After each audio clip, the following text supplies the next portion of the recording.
The amplitude of the frequency wave.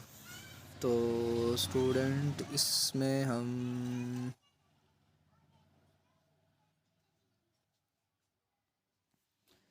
Ji the amplitude of the frequency, amplitude कैसे find होता है जी, मैं आपके साथ इसका कंसेप्ट भी शेयर करता जाता हूँ। तो एक्चुअली में हमारे पास जो फार्मूला होता है ना, वो होता है x not cause of theta.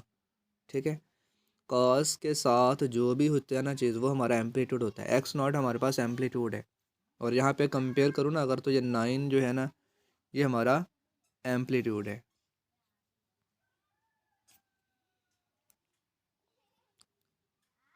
Question number 2 की अगर हम बात करें, तो the point where the X and Y axis is zero. तो जब दोनों ही ज़ीरो ज़ीरो होते हैं उसको ओरिजिन कहते हैं। यानी कि हमारे पास अगर मैं यहाँ पे ड्रॉ करूँ, तो ये हमारे पास वाई एक्सिस, ये एक्स एक्सिस। ठीक है, इस एक्स एक्सिस और वाई एक्सिस का ये जो पॉइंट है ना, जहाँ पे दोनों ही पॉइंट ज़ीरो होते हैं, इसको ओरिजिन बोलते हैं। नेक्स्ट हमारे पास क्वेश्चन आता है जी, कौन सा देखते हैं हम जी, the domain of inverse of tangent function.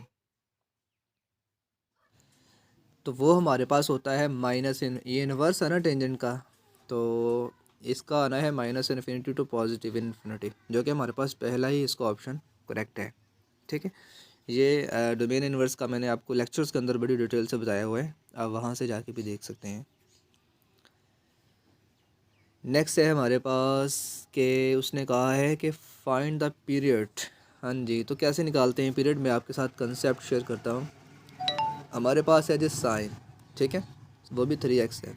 तो आपने क्या करना है, आपने इसी 3x के साथ साइन का पीरियड ऐड करना होता है, जो कि हमारे पास है। तो इसको अब मैंने क्या करना है आगे, यहाँ से मैंने 3 को कॉमन ले लेना है। जैसे ही मैं 3 को कॉमन लूँगा तो ये बन जाएगा मेरे पास 2π/3, यानी 2π/3 जो होगा, अब ये मेरे पास पीरियड होगा। ये मेथड होता है फाइंड करने के लिए। 2π/3 हमारा करेक्ट आंसर है, जो कि हमारे पास ऑप्शन नंबर ए में मौजूद है। नेक्स्ट देखते हैं जी, हमारे पास कौन सा क्वेश्चन आता है। टेंजेंट फंक्शन का पीरियड, टेंजेंट फंक्शन का पीरियड होता है सर पाई, जिसको 90 डिग्री बोला जाता है। सही है। अनदर चलते हैं हम अपने by using the distance formula. अब ये डिस्टेंस फार्मूला होता क्या है, ये फार्मूला मैं पहले आपसे बता देता हूँ।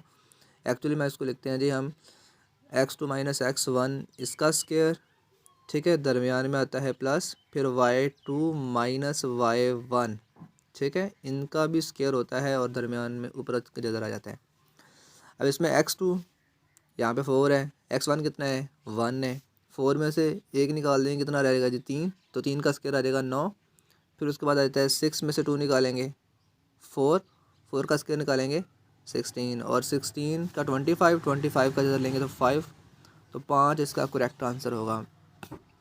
ठीक है, तो नेक्स्ट क्वेश्चन हमारे पास आ जाता है जी के the range of cosine function between -1 and 1। बिल्कुल ठीक बात है जी, कि हमारे पास जो कोसाइन है उनकी जो रेंज है वो -1 से +1 तक की होती है। आपके साइन की भी, आपके कॉस की भी, आपके सीकन की भी, इनकी -1 से +1 तक की रेंज होती है। तो ये इन्होंने बिल्कुल करेक्ट बोला है। मैं इसको ज़रा ट्री कर देता हूँ। नेक्स्ट हमारे पास है the period of sine function. Sine function का पीरियड मैंने जैसे कि अभी पीछे क्वेश्चन हॉल किया है, वो मैंने 2π ऐड किया था, तो 2π एक्चुअल में 360 डिग्री को कहते हैं। तो इनका पीरियड होगा जी 360 डिग्री।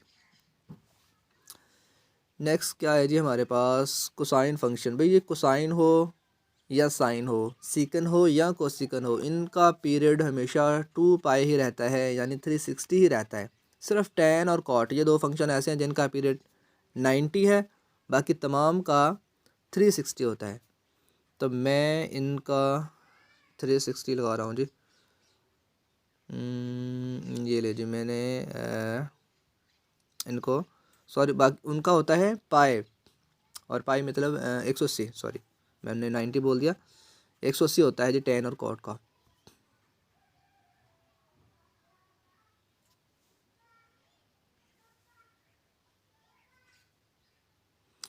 हाँ जी, तो कॉस माइनस, कॉस और सीकन दो ऐसे फंक्शन है कि जिनके एंगल में अगर माइनस आ जाता है ना तो वो माइनस ख़त्म हो जाता है। बाकी इनके अलावा कोई भी फंक्शन आ जाता है, अगर उसके एंगल में माइनस है तो वो माइनस बाहर आएगा।